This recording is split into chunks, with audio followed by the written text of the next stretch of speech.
Meet the Press, produced by Lawrence E. Spivak.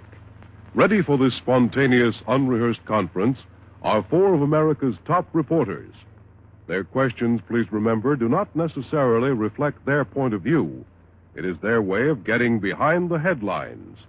Now here is the moderator of Meet the Press, Mr. Ned Brooks. Welcome once again to Meet the Press. Our guest today is Miss Barbara Ward, world famous as an economist, political scientist, and writer on world affairs. She is in this country on a Carnegie grant to study the foreign aid program and to conduct a seminar at Harvard University on aid to underdeveloped countries. She is a former editor of the London Economist.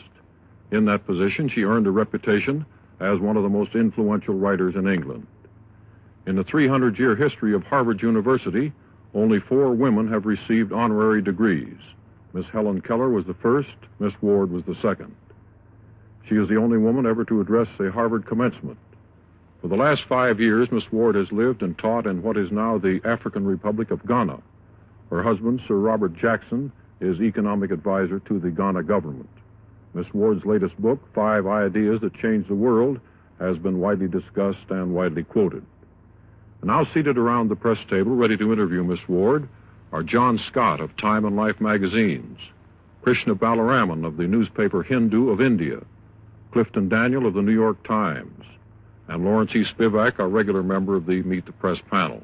Now, Miss Ward, if you're ready, we'll start the questions with Mr. Spivak. Ms. Ward, I know you've been concerned with India's economic problem. The other day, the Ford Foundation issued a report on India and said that India is heading for disaster unless she can increase her food output by 57% during the next 7 years. Do you agree with that conclusion? Yes, I think that this is an absolutely accurate statement of India's first responsibility, and it isn't only a question here of increasing food supplies, important as that is in the relationship of rising birth rate to resources, but there's another factor too, and that is, I think most economists have now agreed that unless you get a really dynamic economic structure in your agricultural sphere, you simply aren't going to get the growing market and the growing dynamism that you need for industry to expand as well. In other words, the push in agriculture is one of the things you need for your growth of industry at the same time. So the two things hang together.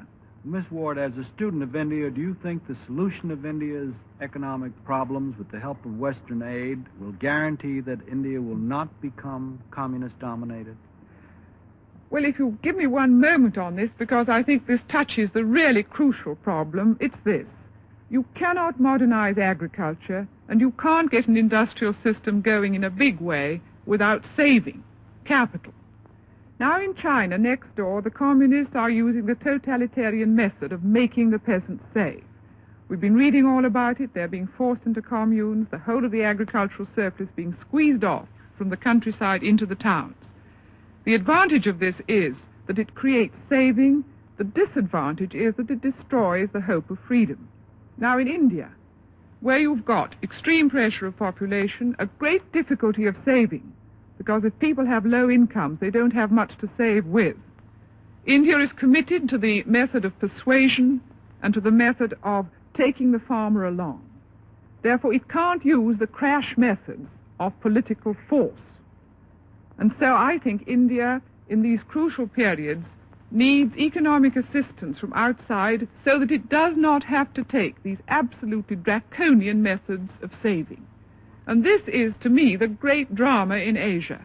Can we help India to maintain the liberal methods and to avoid this absolute forced totalitarian method of saving? If we can do that, then India can continue in its own way, which is that of the open society and not totalitarian control. Well, do you think that India can get the food that she needs without government controls, with an open society that you speak of? Or is she going to have a great many government controls in order to get what she needs?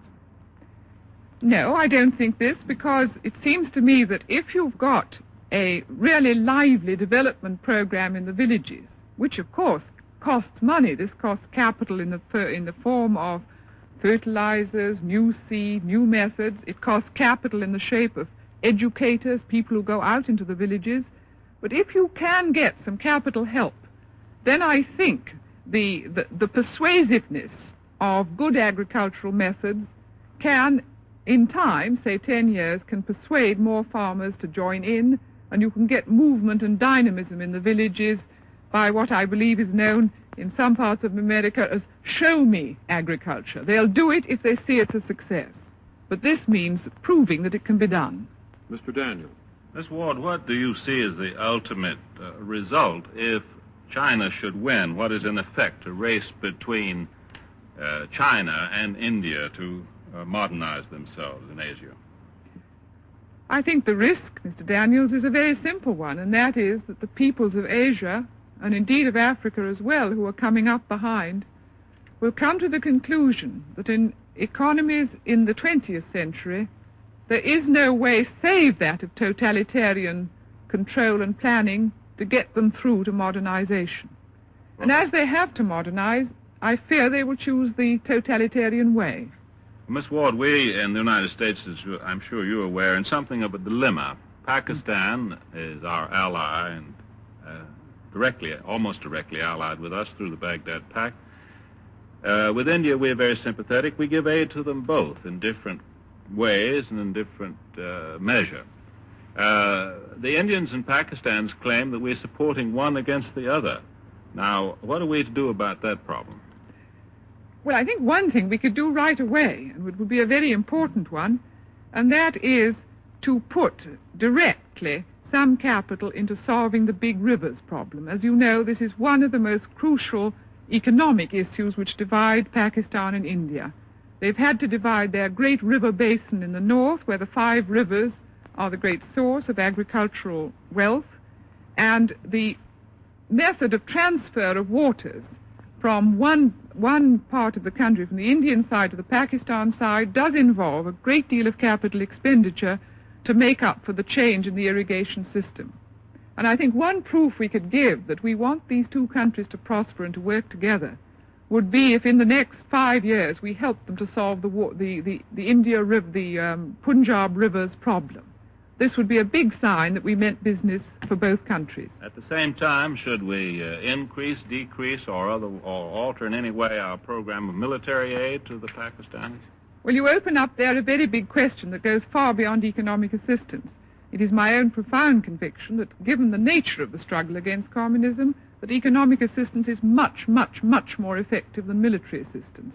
Are you about to come to the point of recommending to the United States that we cut down our military assistance to all countries and concentrate on economic aid? I wouldn't dream in many ways of giving direct advice to another government, but if the issue arose in Britain, I would say to the British government, you'll get much more out of economic assistance. Mr. Balaraman. Miss Ward, do you think that India is aware enough of our problem and is going all out to meet it? Does the progress India has made in the last 10 years give you reason to hope that she'll be able to surmount our economic problem? I think in many ways the progress that India has made has been underestimated.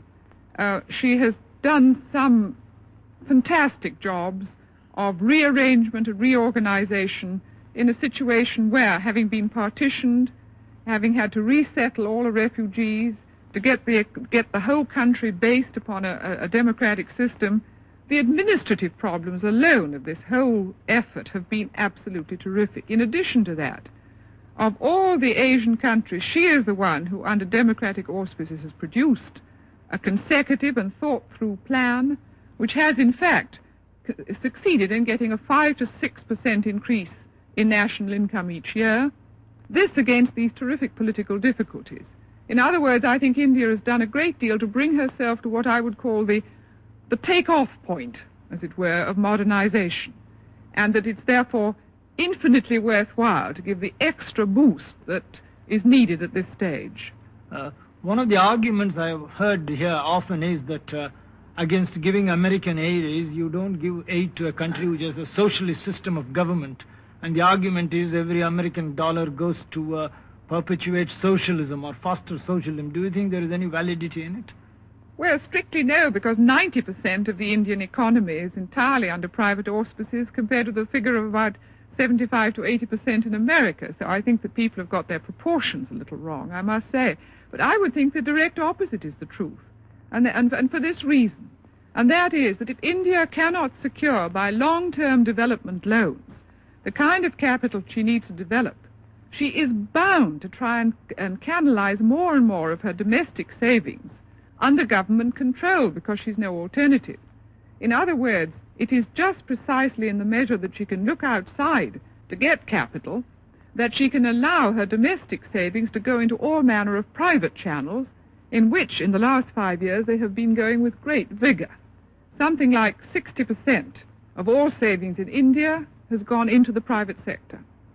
Do you think this Tibetan adventure would have any impact on this competition between India and China for influencing opinion among the uncommitted nations? Well, yes, certainly, just as in another part of the world Hungary did. I don't think we can remind people too often that the issue behind Russia and China isn't so much communism as the fact that when they get too much influence, they take over. In other words, it's a pattern with which Asia is far too familiar, and that's the imperialist pattern. And I don't think we can underline this too often. Mr. Scott. Miss Ward, you earlier remarked that you thought that a greater degree of concentration in the agricultural sector was healthy for the development of underdeveloped areas. India currently is building 4 steel mills at the same time, which pinpoints the question I want to ask you. To what extent do you think we should impose strings on the aid which we give in order to create balances which seem more healthy for the economic development of the country involved? Well, I think there are 2 answers to that. The short answer is yes, as long as it's private. Public strings, in fact, do no good at all. But if you have a healthy private working relationship with the government, there's an awful lot you can say in the way of advice that you can't say in any other manner.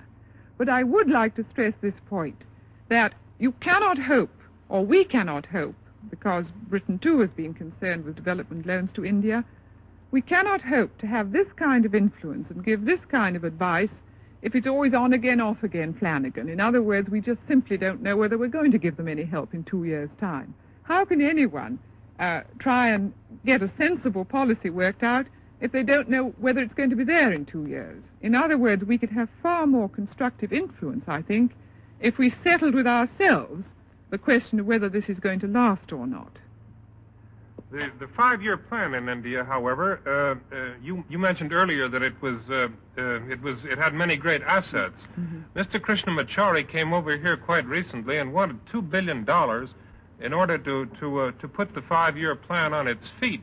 He didn't get it all, but don't you think that in bankers' terminology, that for that sort of support, we ought to have the equivalent of a man on their board, as it were?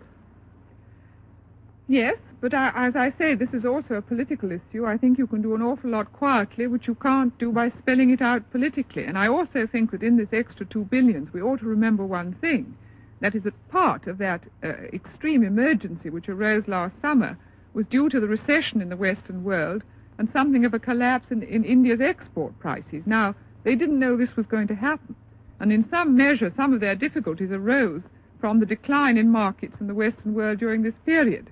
So maybe they also would be able to say, well, look, if we're going to make a success of this, can't we at least see that some of the export prices are a little more stable? And this, heaven knows, is a problem in Africa as well.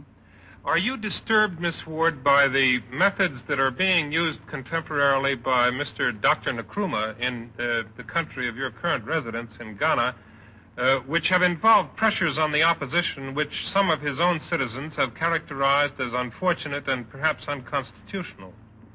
Well, Mr. Scott, you put me in a dilemma here because I'm the wife of a public official of Ghana, and it's hard for me to comment. But I think one thing might be said usefully, and that is that any society just emerging from a very mixed tribal background has quite special problems of public order, as we've seen in other parts of Africa. And if you don't mind, I don't awfully want to go on with this one because I am in this particular position. Mr. Spivak. Miss Ward, one of the criticisms you seem to make of our foreign aid program is that it emphasizes too much our fight against communism. Mm-hmm. Is that so? Yes, I feel that profoundly. Because Why do you think this is bad, since that really is one of the major issues in the world today, our fight against communism? Well, it's partly an old strategic concept, which is that you're never good when you're never at your best when you're on the defensive. And I think if we're always in the position of saying, go and find out what Uncle Khrushchev is doing and telling him not to, then certainly we get the least effectiveness out of our own effort. But I have another reason, and that is that I think that nearly all the problems and revolutions which are sweeping the world have absolutely nothing to do with communism. They're built into the great technical and modernizing changes of the 20th century, and that they are going to happen even if there were no communists, and that we, as the originator of technical change, of industry, of science, of nationalism and democracy, we simply can't afford to sit by and see these great changes sweeping over the world and be quite indifferent to them. Well, am I to understand that you believe that the economic threat of the communists, then, is greater than the military threat? Yes. To this underdeveloped Well, world? I think the two things play into each other, certainly, for behind the economic threat is the sense of power. And don't let us underestimate the feeling of power in the world. But I certainly think that in a country like India, you're not going to have a massive invasion by Russian and Chinese forces, but you might get, under the failure of a plan, a sort of creeping anarchy, a collapse of hope, and much greater opportunities for communist subversion. I would think this is the great danger. Well, why do you say you're not going to get a massive invasion? What assurance is there that you're not? What assurance is there that if they go into Tibet, they might not go into India also? Well, Tibet is traditionally and recognizedly part of the Chinese Empire, and I reckon they think if they went in massively into India, they might run into another Korean situation. It's a risk they can't take. In other words, this is where the power factor is important. It's our power. Mr. Daniel. Miss Ward, I think in this country we feel that we face a challenge from communism, if you like, or Soviet imperialism. We certainly feel ourselves directly in competition these days with the Russians, and we've felt that particularly since they sent up the first Sputnik. This, you would agree with me, is a fact of life, isn't it? Oh, certainly, certainly. But I think you deal with this kind of competition not by looking round your shoulder all the time, or our shoulder, because the Western world is in this together, not by looking round to see what they're doing, but by looking out into the world to see what we're going to do. I would like to have the communists wondering. For instance, during the brief, great period of the Marshall Plan, the communists lost ground in Europe, and for a time they were disoriented. They didn't know what to do about it. I would pray God to see the day again when they're just as worried as they were then. And I can't help feeling that if in the Western world we had the idea of making our main objective in foreign policy a sustained, shall we say, a free world investment program of 5 or 6 billion a year, 1% of national income, not ruinous, to make sure that the nations, the underdeveloped nations, come through this sound barrier of modernization. And if we were concerned with that, I think we would worry the communists in a way we don't worry them when we're always trying to find out what they're doing. What are we doing? I want them to have to find out. I'm afraid I can't disagree with you, but I'd also like to have some further recommendations, for example, on the military sphere that Mr. Spivak raised. This is not only an economic question, is it? No, certainly not. And I would never say that we could afford to have less than equality of power with Soviet Russia. This, I think, is absolutely basic, because if we were to arbitrarily disarm, we have disarmed to some extent, but if we went on, we might put ourselves into a position which we were vis-à-vis Hitler, where we simply aren't ready to contain the threat of force.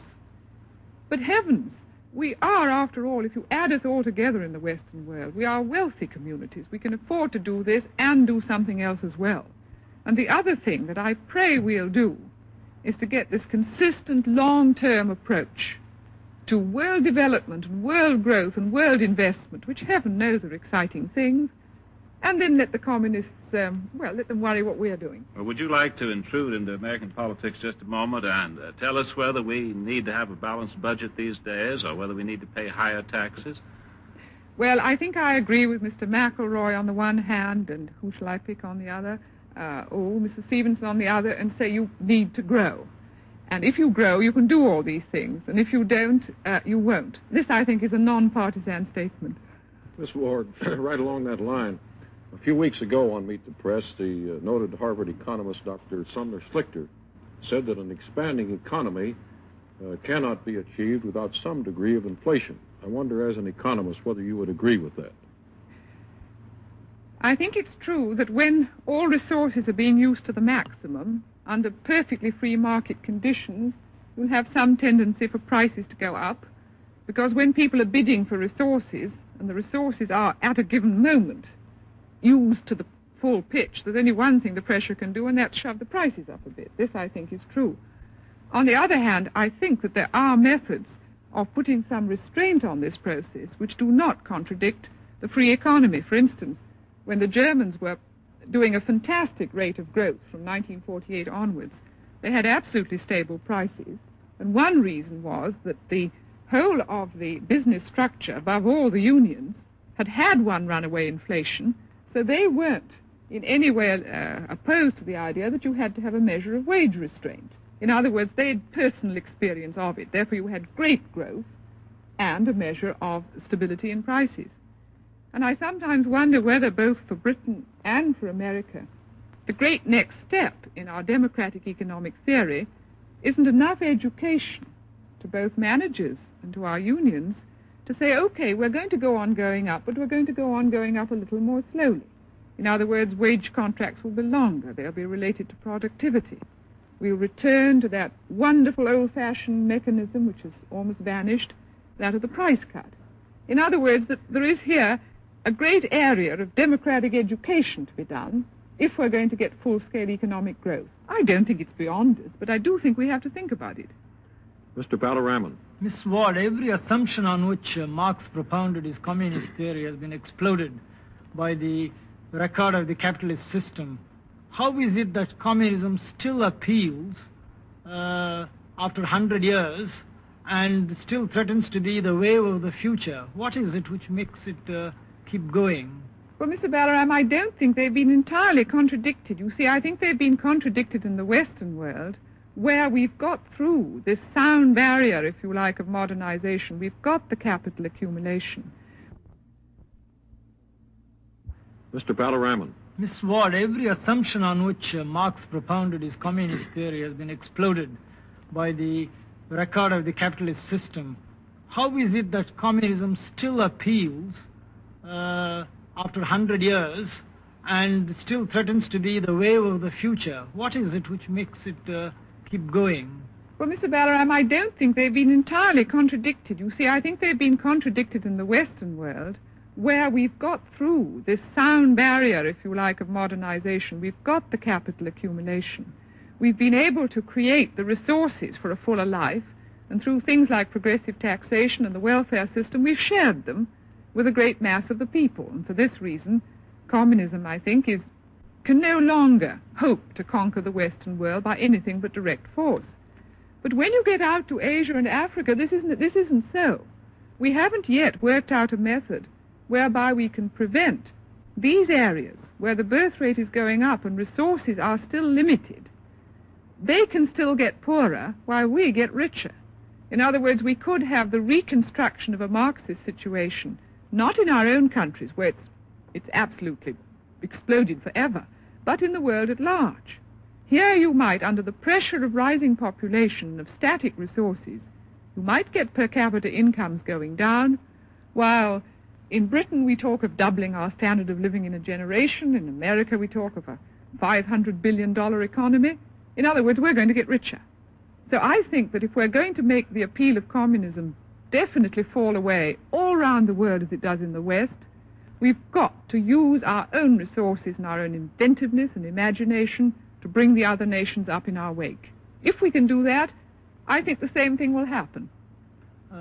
One of the sticks with which the communists are beating Western powers in Asia and Africa is this stick of Western colonialism. Would it help democracy's cause if some of the European powers who still have colonies in Africa and other parts of the world pulled out? It would silence the propaganda gun. Well, they'd be awfully hard put to it to pull out of much of Asia, because they've jolly nearly pulled. I mean, you've got a few pockets left, like Goa, which is a troublesome one, or Hong Kong, but if you look at the Asian scene, there is one chapter that is dead and closed, and that's European colonialism. When you turn to Africa, I think we do have a problem here, but of a rather different kind, and that is that in the countries where colonial control is still a bitter, confusing problem, which is Algeria and Kenya and the Rhodesias, here you have a problem of white settlement, and therefore of people living together of different race and different culture in the same society. Now, this is much more troublesome than the sheer removal of colonial control, and demands more patience, more wisdom, and perhaps more understanding than we've shown. Mr. Scott.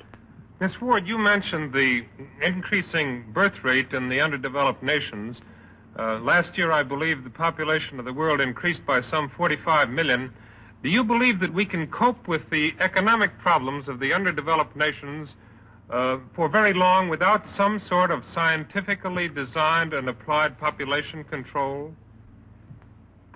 Well, I think that if we're going to go on with every family in the world having, say, 4 to 6 children, which is the pattern that may be coming in the United States, about the year 22,000, isn't it? Or 2200, sorry.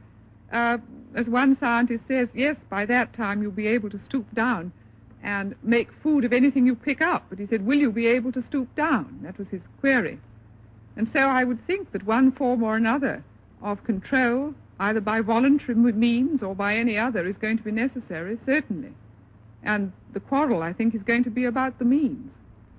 One other question, Miss Ward. Do you advocate joint aid programs between the Western powers and the Soviet Union if we could get the Soviet Union to agree to such joint programs? Oh, I think pick out a few key things like the Nile Valley and challenge them to do it with us would be a magnificent way either of testing their good faith or of taking some of the sting out of their programs. I'd be very much in favor of trying, but only if meanwhile we were doing the job ourselves. Mr. Spivak. Miss Ward, how long do you think it's going to be necessary for the West to continue with its aid programs? Is this something that has to go on forever? Well, I think world investment has to go on because we've got to go on growing. That's in all our interests. But aid will depend on how soon other people can be helped to save for themselves. I'm sorry, but I'm going to have to interrupt. Thank you very much, Miss Ward, for being with us. Meet the Press will return in just a moment. First, here is our announcer. This is Professor Harvey E. White conducting an experiment in atomic age physics on Continental Classroom. Carried by 149 stations of the NBC television network, viewed 5 times a week by nearly 300,000 early rising students from all walks of life, blessed with a faculty that includes 7 Nobel Prize winners, Continental Classroom is truly continental in scope, and in its origin and effect, international. For it was the challenge of Sputnik that inspired Continental Classroom, and if it in turn can inspire just one of its 300,000 students to delve further into nuclear physics, the entire world will benefit. NBC is pleased and proud that this year's Sylvania Award for the Best Public Service Series went to Continental Classroom, the world's largest classroom, conducted over most of these NBC stations.